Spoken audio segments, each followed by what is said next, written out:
সর্বপ্রথম আলোচনা করা যাক স্টিভ অস্টিনকে নিয়ে। তাহলে কি ডাব্লিউডাব্লিউ আমাদের ইঙ্গিত দিয়ে দিলেন যে এবার রেসলম্যানিয়াতে স্টিভ অস্টিন আসতে চলেছেন এবং স্টিভ অস্টিনকে দেখা যেতে পারে রেসলম্যানিয়া নাইট 2 যে জায়গায় একবারে মেইন ইভেন্টে জন সিনা এবং কোরোসের মধ্যে আনডিসপিউটেড ডাব্লিউডাব্লিউ ইউনিভার্সাল চ্যাম্পিয়নশিপের ম্যাচটি হতে যাচ্ছে, সে জায়গায় স্টিভ অস্টিনকে দেখা যেতে পারে এবং তার ইঙ্গিত বলা যায় যে ডাব্লিউডাব্লিউ আমাদের স্ম্যাকডাউনে দিয়ে দিয়েছেন। আপনারা সেই স্ম্যাকডাউনে একটি বিষয় হয়তো লক্ষ্য করেননি যে স্ম্যাকডাউনে সিএম পাঙ্ক তার ফেভার চেয়েছিল ফল এভেনের কাছে। সেই স্ম্যাকডাউনে কিন্তু ব্যাক স্টেজে ফল এভেনের একটি সেগমেন্ট দেখা গিয়েছিল, সে জায়গায় ফল এভেন বারবার সিএম পাঙ্ককে বলছিল যে সিএম পাঙ্ক তোমার যেই ফেভার হোক না কেন আমি তোমাকে সেটা দিব, তোমার সেই ফেভারটি আমাকে বলো। সে সময় সে জায়গায় থাকা ছাদের উপরে একটি প্রোডাকশন ট্রাক দেখা গিয়েছিল এবং সে জায়গায় একটি ছবি দেখা গিয়েছিল স্টিভ অস্টিন এবং জন সিনার। বলা যায় যে সেই প্রোডাকশন ট্রাকটি ছিল গত বছর রেসলম্যানিয়া 40-এ যে জায়গায় কোরোসকে আক্রমণ করেছিল রক, এবং সেই প্রোডাকশন ট্রাকটি এবার স্ম্যাকডাউনে দেখা গেল। তার ইঙ্গিত কি ডাব্লিউডাব্লিউ দিয়ে দিলেন যে এবার রেসলম্যানিয়া 41-এ যেহেতু রককে দেখা যেতে পারে জন সিনা এবং কোরোসের সেই ম্যাচটির মধ্যে, এবং সে জায়গায় কি দেখা যেতে পারে স্টিভ অস্টিন এসে কোরোসকে হেল্প করতে। তো ডাব্লিউডাব্লিউ যেহেতু সে প্রোডাকশন ট্রাকটি দেখিয়েছে গত বছরের, আর ডাব্লিউডাব্লিউ কোনো কারণ ছাড়া কোনো কিছু দেখায় না, তার থেকে বলা যায় যে ডাব্লিউডাব্লিউ আমাদের এবার স্ম্যাকডাউনে তারা ইঙ্গিত দিয়ে দিলেন যে এবার স্টিভ অস্টিনকে হয়তো দেখা যেতে পারে এবার রেসলম্যানিয়া 41-এ এসে কোরোসকে হেল্প করার জন্য, এবং সেই ছবিটি আপনারা বর্তমান স্ক্রিনে দেখতে পাচ্ছেন। তো এই বিষয়ে আপনাদের কি মনে হয়? তাহলে কি এবার স্টিভ অস্টিনকে আসলেই রেসলম্যানিয়া 41-এ দেখা যাবে নাকি দেখা যাবে না? অবশ্যই কমেন্ট করে জানিয়ে দিবেন। এবার আলোচনা করা যাক র্যান্ডি অর্টনকে নিয়ে। তো এবার রেসলম্যানিয়া 41-এ র্যান্ডি অর্টন তিনি ম্যাচ রেসেল করবে নাকি করবে না সেই বিষয়ে এবার স্ম্যাকডাউনে ক্লিয়ার হয়ে যাবেন, কিন্তু বর্তমানে একটি বিষয় ক্লিয়ার হয়ে গিয়েছে যে এইবার রেসলম্যানিয়ার পর যে ব্যাকল্যাশ পে-পার-ভিউটি হতে যাচ্ছে সেই ব্যাকল্যাশ পে-পার-ভিউটা র্যান্ডি অর্টনের জন্য অসাম হতে যাচ্ছে। এবার র্যান্ডি অর্টনকে সে ব্যাকল্যাশ পে-পার-ভিউতে মেইন ইভেন্ট করতে দেখা যাবে।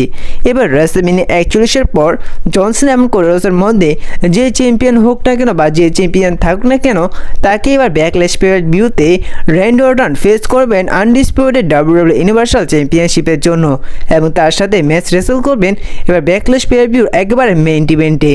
এবং এবার ব্যাকল্যাশ পে-পার-ভিউর যে মেইন পোস্টার রয়েছে এবার ডাব্লিউডাব্লিউ সে জায়গায় র্যান্ডি অর্টনকে রেখেছে। বলা যায় যে সে পোস্টারটি ডাব্লিউডাব্লিউ অসাম তৈরি করেছে র্যান্ডি অর্টনকে রেখে। এবার আলোচনা করা যাক আলগান আমেরিকান মেটকে নিয়ে, এমনকি চ্যাট কেবলকে নিয়ে। তো এই বিষয়টা সবাই জানেন যে আলগান আমেরিকান মেট এরা চ্যাট কেবল, তবুও ডাব্লিউডাব্লিউ এবার রেসলম্যানিয়া 41-এ রে মিস্টিরিওর সাথে আলগান আমেরিকান মেটের মধ্যে একটি সিঙ্গেল ম্যাচ অনুষ্ঠিত করছে, যে জায়গায় রে মিস্টিরিও আলগান আমেরিকান মেটের মাস্ক করবে। কিন্তু রেসলম্যানিয়া 41-এর আগে বলা যায় যে আলগান আমেরিকান মেটের মাস্ক হয়ে গিয়েছে, আর সেটা ক্লিয়ার হয়ে গিয়েছে যে সেটা চ্যাট কেবলের পিছনে যে ট্যাটু রয়েছে সেম একই ট্যাটু দেখা গিয়েছে আলগান আমেরিকান মেটের পিছনে। আর এই বিষয়টা ক্লিয়ার হয়ে যায় যে, এবং এই বিষয়টা ক্লিয়ার করে যে সে আলগান আমেরিকান মেটই হচ্ছে চ্যাট কেবল। এবার আলোচনা করা যাক ওটিসি রোমান রেন্সকে নিয়ে। তো ওটিসি রোমান রেন্স কালকে মারিনেটরের পর তার সোশ্যাল মিডিয়া অ্যাকাউন্টে একটি ভিডিও আপলোড করেছে। বলা যায় যে তার সমস্ত সোশ্যাল মিডিয়াতে এই ভিডিওটি আপলোড করেছে। সেটাই রোমান রেন্স বলে যে আমাকে সবাই বলে আমি নাকি ডাব্লিউডাব্লিউতে পার্ট টাইমার, আমি নাকি ডাব্লিউডাব্লিউতে বছরে 2 বার আসি, এবং তাদের আমি বলি যে আমি সবসময় ডাব্লিউডাব্লিউতে আসি, এমনকি আমি প্রতি সেকেন্ডে ডাব্লিউডাব্লিউতে উপস্থিত থাকি। তার কারণ হচ্ছে আমি প্রতি সেকেন্ডে যতবার নিঃশ্বাস নেই, এমনকি আমি নিঃশ্বাস নিয়ে যতক্ষণ বেঁচে আসছি ডাব্লিউডাব্লিউ ততদিন বেঁচে আছে, কারণ আমার কারণেই ডাব্লিউডাব্লিউ চলছে। আর আমি ডাব্লিউডাব্লিউতে যতদিন থাকবো ডাব্লিউডাব্লিউ ততদিনই চলবে, আমি যতদিন বেঁচে আছি ডাব্লিউডাব্লিউ ততদিনই বেঁচে থাকবে। আর এই কারণে আমি সবসময় ডাব্লিউডাব্লিউতে উপস্থিত থাকি। বলা যায় যে এমন কিছু বলেছে ওটিসি রোমান রেন্স, তিনি পার্ট টাইমার হয়ে গিয়েছে, এমনকি তিনি বছরে 2 বার আসে। এই বিষয় নিয়ে ওটিসি রোমান রেন্স তিনি এই সমস্ত কথা বলে কালকে মানি নেটওয়ার্কের পর তার সোশ্যাল মিডিয়া অ্যাকাউন্টে এই ভিডিওটি আপলোড করে। এবার আলোচনা করা যাক রেসলম্যানিয়া 41টিকে নিয়ে। তাহলে কি ডাব্লিউডাব্লিউ আমাদের ইঙ্গিত দিয়ে দিলেন যে এবার রেসলম্যানিয়া 41-এ কে জিতে চলেছেন? তো ইউএস নেটওয়ার্ক তারা রেসলম্যানিয়াটিকে নিয়ে একটি পোস্টার পোস্ট করেন, এবং সে জায়গায় যে সমস্ত রেসলারগুলোকে রেখেছে সেই সমস্ত রেসলারগুলোর ম্যাচ দেখা যাবে এবার রেসলম্যানিয়া 41-এ এবং তার থেকে কি বোঝা যাচ্ছে যে এবার রেসলম্যানিয়া 41-এ এই রেসলারগুলোকে উইনার হতে দেখা যেতে পারে।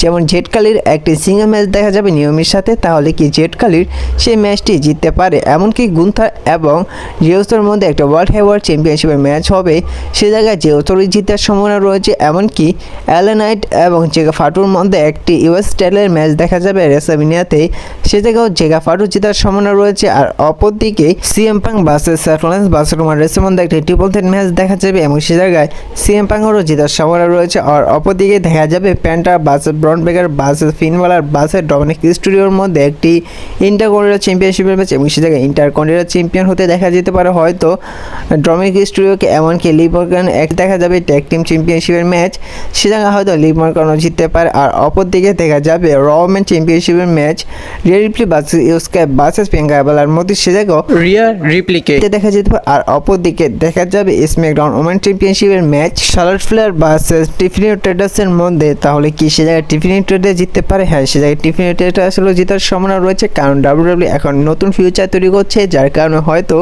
শার্লট ফ্লেয়ার তিনি হেরে যেতে পারেন টিফানি ট্রেডার্সের সাথে।